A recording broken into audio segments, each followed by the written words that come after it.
Okay, so I've shown you how to make a two-dimensional needle felted item, and now we're going to go on to do a three-dimensional object. We're going to make a teeny little fluffy owl. The biggest difference being that when you're needle felting the wool fibres, you move them around all the time so you're not creating something flat. So this is what we're going to make next.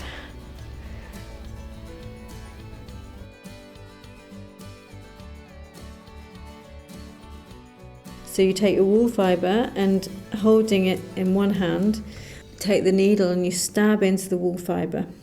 And always try and stab directly down, not at an angle, because this is when you snap your needle.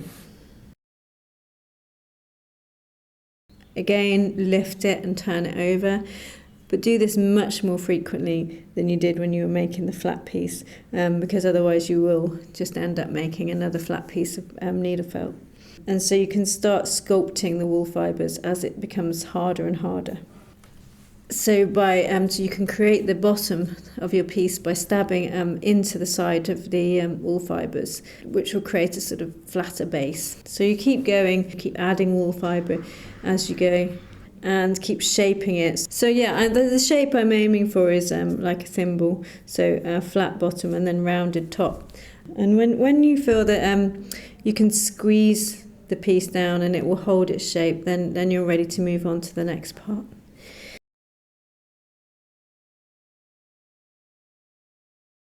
I'm going to give my owl some yellow eyes. So you need to choose where you want the eye to be and take a small piece of yellow wool fibre, sort of roll it into a tiny ball, and then holding it in place, stab through the yellow, pushing the wool fibres into the body of your owl. This is where you need your shape to be nice and hard, because if it's not nice and hard, the yellow wool fibres will just disappear inside the body. And when you're happy with that, repeat on the other side. Then I'm going to take some black wool fibre and sort of just twist it to make it similar to yarn. Take this and outline each eye with some black wool fibre. So for this you'll need to use quite small, short movements with the needle.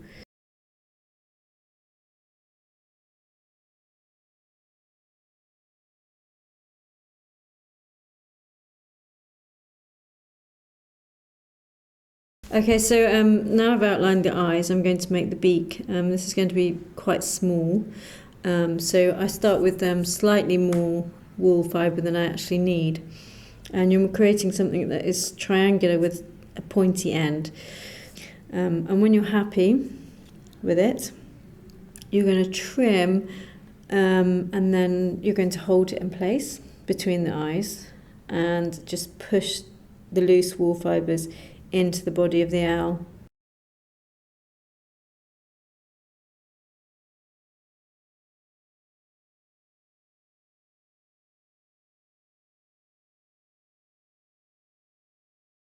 Next thing is going to be the pupils. So for this you're going to take two very small pieces of black wool fibre, put it in the middle of your eye and just push the edges of this down into the yellowish circle.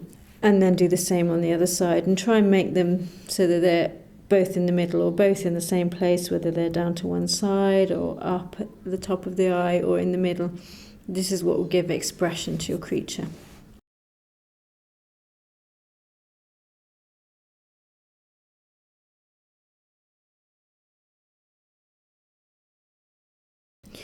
Because this is an owl chick as well, it needs to be fluffy. So whereas I spend time trimming fluff off, this one I want to be fluffy. So I'm just going to take some loose wool fibre and needle felt this in roughly over the entire body of the owl.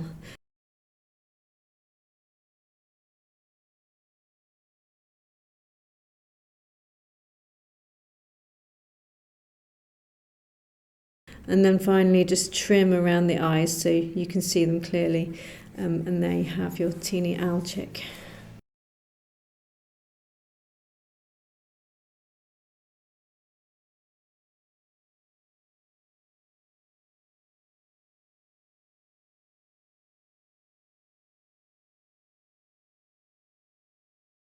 Okay, and I've showed you how to make a simple three-dimensional object.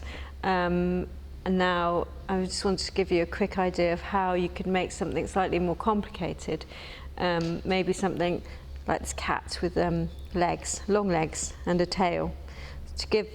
Using wire to give your creation a bit more structure. So I use gardening wire, so it's quite thick and not too brittle. So this is going to be the length of my cat, from the head through to the tail, and these shorter pieces will be the legs. So all I do is, it's a very simple process, is I just take what will be the legs and twist it around the body. And again,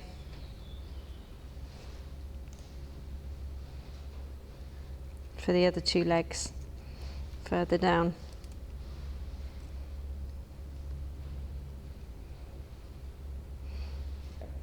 Okay, so this is going to be your structure.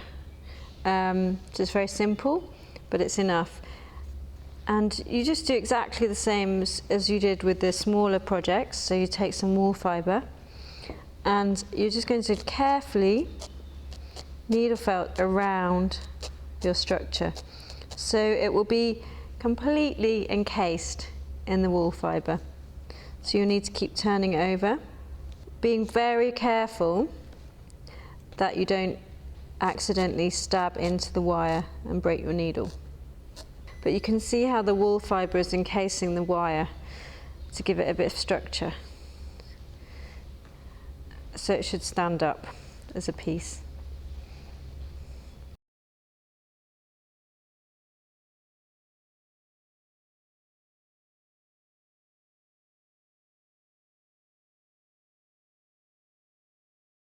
Okay, these are some of the creatures that I've made.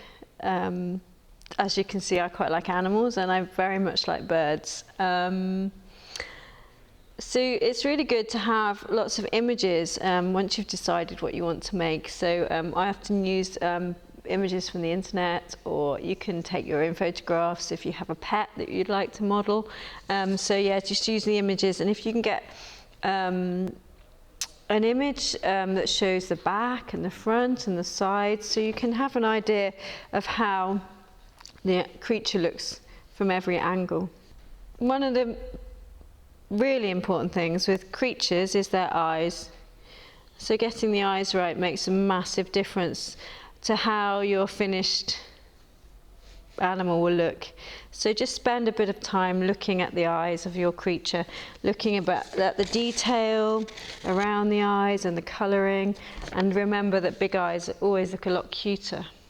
Decide the things you like. That's what I do. I make the things I like. If I find a quirky photograph of an animal that I like, then I will use it as inspiration, and sometimes I just make animals up. This one's quite a made-up bird, so it's part bird paradise, part wader. So you can make it up, or you can use inspiration. So yeah, just go ahead and play and have fun.